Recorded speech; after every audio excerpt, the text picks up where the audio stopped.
Have you ever felt your heart hammer against your ribs because you had to say just one simple word, hello? If that tiny word has ever felt like a mountain too steep to climb, then you are exactly where you need to be right now.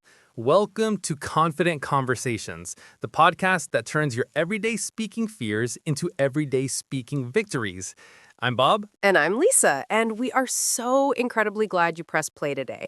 This is your safe space for mastering practical, usable English. We're here to walk with you step by step to build your comfort and your confidence. We remember how intimidating it can be to form those first sentences. It truly is a universal experience, and that right there is the very heart of today's discussion, that specific sensation of worry or dread when interaction is required.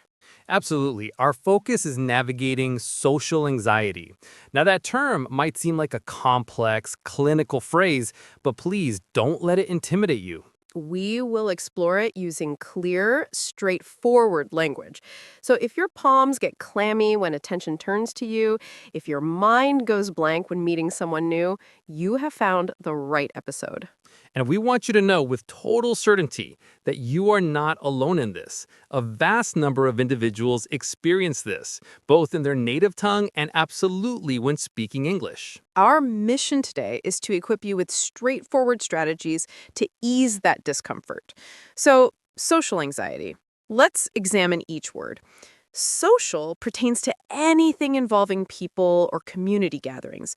Think a social function, a celebration, a business meeting. Right. And anxiety is an emotional state.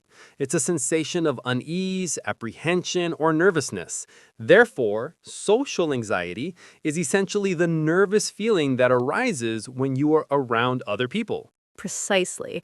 It's that exact emotion. Your fingertips might turn icy, your pulse might race, your thoughts might spiral. What should I say next? What if I sound foolish? I experience a version of that before we record each episode of this very show. You do? I absolutely do. So it is an incredibly common human reaction, and for those learning a new language, it can feel magnified tenfold. You are not merely navigating a social exchange, you're doing it in a language that is still becoming familiar to you. Yes. That's why today we will walk through a few common scenarios. We will explore entering a new workplace, attending a class, and making brief contact with strangers. For each, we will provide you with short, manageable English phrases you can immediately use. Let's dive into our first scenario, the first day at a new job. Lisa, picture this. You're starting a new position. You walk through the office doors on that crucial first morning. What emotions surface? Oh, I feel intensely nervous. I see dozens of unfamiliar faces. I don't know anyone's name. Everyone seems deeply engrossed in their work. I can feel a sense of isolation creeping in. That is an exceptionally common feeling to have. So what is one powerful action you can take? You can employ a very brief, simple phrase. You can offer a hello or a good morning. Yes. Hello. It seems almost too simple, yet its power is profound. You can deliver it with a genuine smile. A smile functions as a universal signal of welcome. And following that greeting, you can introduce yourself. My name is Lisa, or I'm Bob. Let's run through a brief practice dialogue. I will be the friendly coworker, you be the new employee. Okay. Good morning. You must be our new team member. Welcome. Good morning. Yes, I'm Lisa. It's a pleasure to meet you, Lisa. I'm Bob. The pleasure is mine. You see, that was a remarkably short, simple exchange. Merely 4 lines, yet it represents a fantastic beginning. There is no requirement for a lengthy monologue. Now, let's transition to our second situation, which many of you will find familiar, attending a class. Perhaps you are in an English learning course. You notice the other students.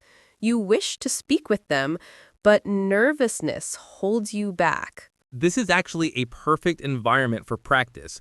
Remember, every single person in that room is also there to learn. They are likely feeling a similar hesitation.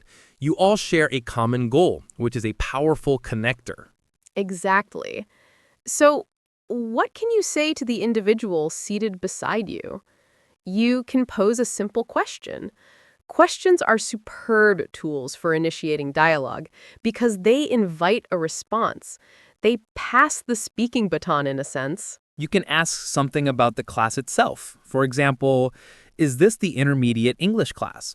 Yes, even if you are fairly certain it is the correct room, it serves as an effortless conversation opener. It's not about gathering information you lack. It's about creating an opening. Another excellent and universally useful question is, "Excuse me, is this seat taken?" Meaning, "May I sit here?" It's polite, simple, and requires only a brief answer, which can easily lead to more. Let's attempt another compact conversation. I will be already seated in class. You approach me, Lisa. All right. "Hello, is this seat taken?" Yes, it's free. Please join me. "Thank you. I'm Lisa." I'm Bob. It's very nice to meet you. "Nice to meet you too. The instructor seems very kind from what I've heard." Yes, I've heard the same. Looking forward to it. And there you have it. The conversation could conclude right there, or it could naturally continue. But you have successfully initiated it. You have established a point of human connection with just a few words. Now, the third situation we'll tackle is often the most intimidating for people, talking to a complete stranger in a public setting. Maybe you're waiting in line at a cafe, or you're on a park bench, or at a bus stop. This type of interaction is often called small talk. Small talk is a light, friendly conversation about non-controversial, everyday topics. It's not a deep philosophical debate. Its sole purpose is to be pleasantly social. In English-speaking cultures, one topic reigns supreme for small talk: the weather. It might seem like a cliché, but it's a cliché for a reason. It's safe, it's shared, and it's always available. It's true. So, what can you say? You can simply observe your shared environment and make a comment. You can look outside and say, "It's a beautiful day, isn't it?" That little tag, "isn't it?" at the end is called a question tag. It gently invites the other person to agree and participate. If it's raining, you could say, "This rain is something else today," or simply, "It's really coming down out there." You're just acknowledging a shared experience. Let's do one more quick dialogue demonstration. Bob, we are both waiting for the bus. Okay. It's a beautiful day, isn't it? Yes, it is. Perfect weather for a walk in the park later. I was thinking the same thing. I hope the bus arrives soon. Me too. It's running a bit late, I suppose. See, very simple, very natural. You are not asking personal questions about family, salary, or age. You are making mild, agreeable comments about the immediate situation you are both sharing. It's a social courtesy, a way of acknowledging another person's presence in a friendly way. So we've outlined 3 common scenarios: the new workplace, the classroom, and casual public spaces. For each, we've given you a linguistic key, a simple phrase to unlock the interaction. But Lisa, a crucial question remains. What if someone knows these phrases, they've practiced them, but in the moment their anxiety is so high, their mind just goes blank? What can they do internally to feel more comfortable? That is perhaps the most important question, Bob. The tools are essential, but we must also manage the mechanic, our own nervous system. Let's shift gears and talk about some foundational tips, the mental and physical preparation that supports the words. I love that. Let's start with tip number 1, solo practice. You can and absolutely should practice small talk alone. It might feel silly at first, but it's incredibly effective. Yes, stand in front of a mirror. Greet your own reflection. Say, "Hello, how are you today?" Or, "Lovely weather we're having." This does 2 critical things. First, it gets your mouth and tongue physically used to forming these English sounds smoothly. And second, it builds a neural pathway in your brain. You're making this phrase more automatic, so when the moment comes, it's easier to retrieve from your memory without panic. You're removing the novelty, which reduces fear. Tip number 2 is physiological. Remember to breathe. It sounds too simple, but when anxiety strikes, our breathing often becomes shallow or we even hold our breath. This deprives our brain of oxygen and amplifies the feeling of panic. So before you speak, take one deliberate, slow breath in through your nose and exhale gently through your mouth. Just one. This signals your nervous system that there is no immediate danger. It's a tiny reset button for your body. That single breath can create a world of difference.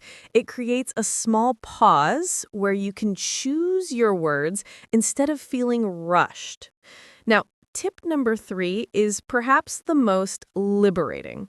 Shift your goal. What do you mean, Lisa? I want you to adjust what you think your goal is in these social interactions, especially in a new language. Your goal should not be to speak perfect, flawless English. Your goal is to make a human connection. Your goal is to exchange a friendly glance, to share a simple thought, to make the other person feel acknowledged. That is a profound shift. People are generally kind and want to be friendly. They're not sitting there with a mental grammar checklist judging your every verb tense. They are responding to your smile, your effort, your intention to communicate. Exactly. A small mistake is not a failure. It's a normal part of communication. I still make mistakes, Bob. No, you don't, Lisa. Not you. Yes, I absolutely do. Everyone does, including native speakers. We stumble over words. We use the wrong words sometimes. We all do it. So please, be kind to yourself. Grant yourself the same grace you would give to a friend who is trying to speak your language. This self-compassion is the bedrock of confidence. Now, building on that, let's address some very common small mistakes that beginners at the A1 or A2 level often worry about. Knowing these can free up so much mental energy. A great place to start is with the most common question in the English language.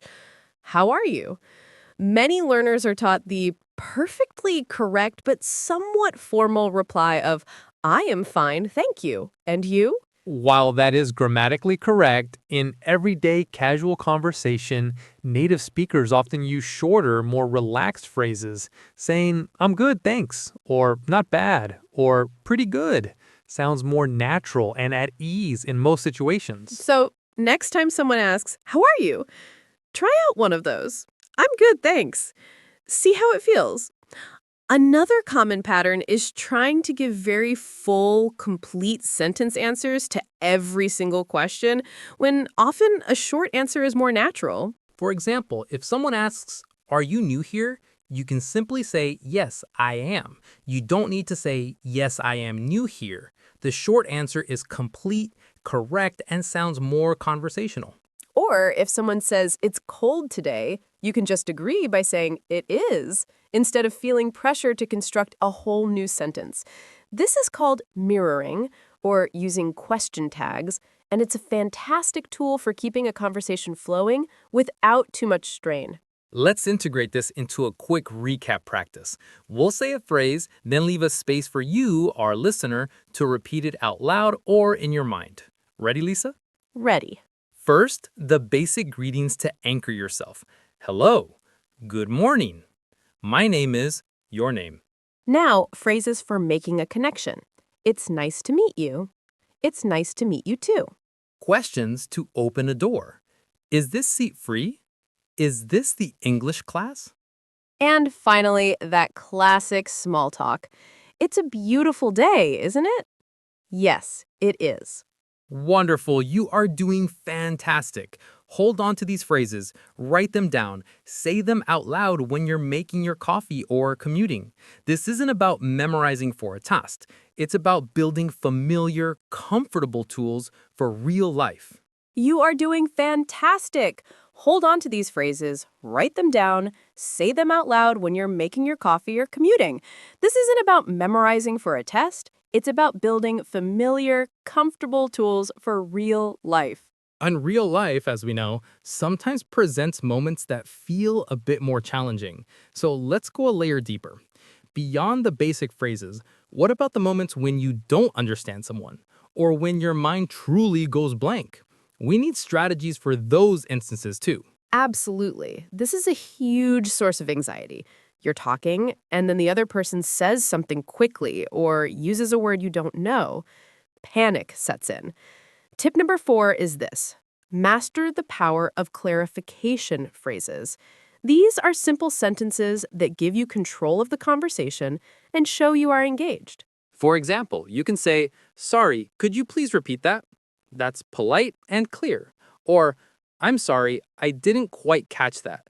You're not saying you don't understand English. You're simply asking for a repeat, which happens to everyone. Another great one is, could you say that a little more slowly, please? This is perfectly acceptable and much better than just nodding and smiling when you're completely lost. It shows you care about understanding. Let's practice that in a mini dialogue. Lisa, say something to me at a slightly fast, mumbly pace. I was thinking we might go to the exhibition on the weekend. I'm sorry, I didn't quite catch that. Could you say that a little more slowly, please? Of course. I was thinking we might go to the exhibition on the weekend. Oh, the art exhibition. That sounds great. See, the conversation continues smoothly. You manage the flow. Now, what about when your own words fail you? Tip number 5, have a few by time expressions ready. These are small phrases that fill the silence gracefully while you think.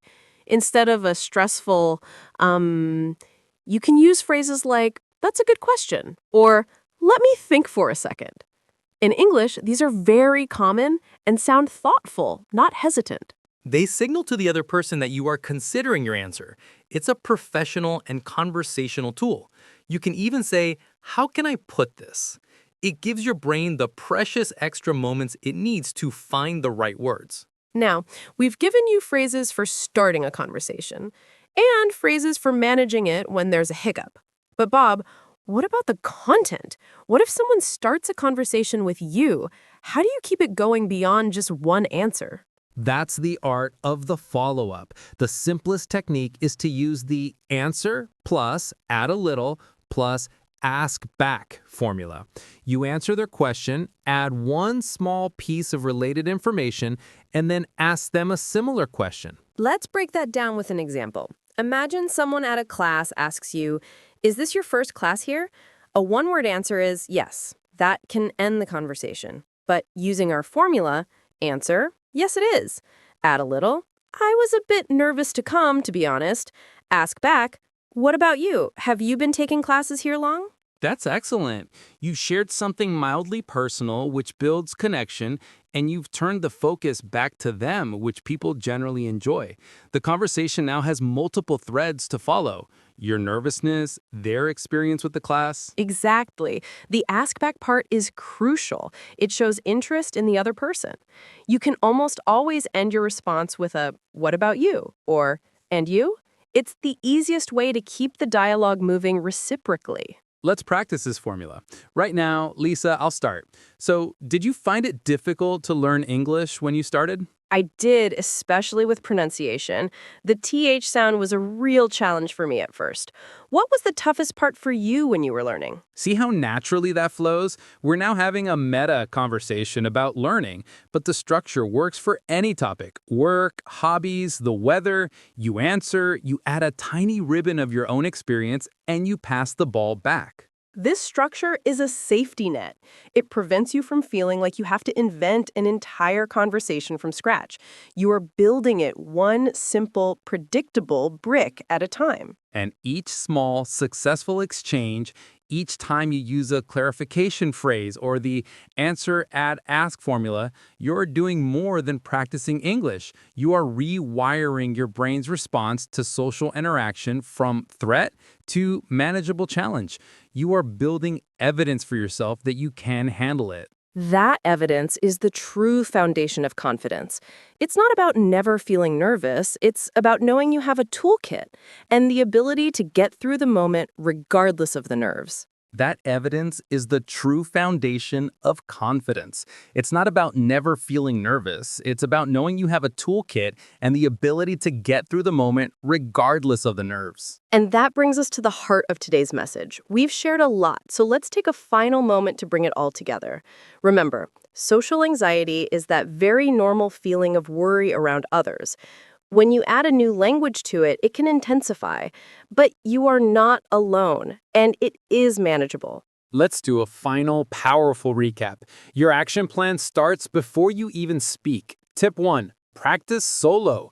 Greet yourself in the mirror. Get comfortable with the sounds. Tip 2. Breathe. One deep, conscious breath to calm your system. Tip 3. Shift your goal from perfection to connection. People remember kindness, not minor grammar slips. Then you have your phrases. For starting, hello. Is this seat free? It's a beautiful day, isn't it? For managing, could you repeat that, please? And let me think for a second. For continuing, use the answer, add a little, ask back formula to keep the exchange alive. These are not just words, they are your keys. Carry them with you. And please be kind to yourself. Every single conversation you attempt, no matter how short, is a victory. It is a brick in the foundation of your confidence. Celebrate those bricks. We believe in your ability to do this, truly. Your English journey is unique and important, and every step counts. Now, it's time for us to say goodbye for this episode. Thank you from the bottom of our hearts for spending this time with us on Confident Conversations. If this episode helped you, please share it with one friend who might need it too. Helping others learn is a beautiful thing. To make sure you never miss a conversation, subscribe to our podcast on your favorite app. If you're listening on YouTube, we'd be so grateful if you'd give the video a thumbs up. That little like button makes a big difference in helping us reach more people like you. And most importantly, we want to hear from you. Please write to us. Tell us about a small talk attempt you made this week, or ask a question you have. What situations make you the most nervous? We read every comment and message. Your stories inspire us and help shape what we talk about next. You are part of this community. Remember, every big, fluent journey begins with one small, simple conversation. So keep practicing, be patient with yourself, and carry that courage with you every day. We'll be back next week with another episode designed to help you speak English with more confidence and less fear. Until then, keep learning, keep connecting, and keep believing in yourself. Goodbye for now. Goodbye.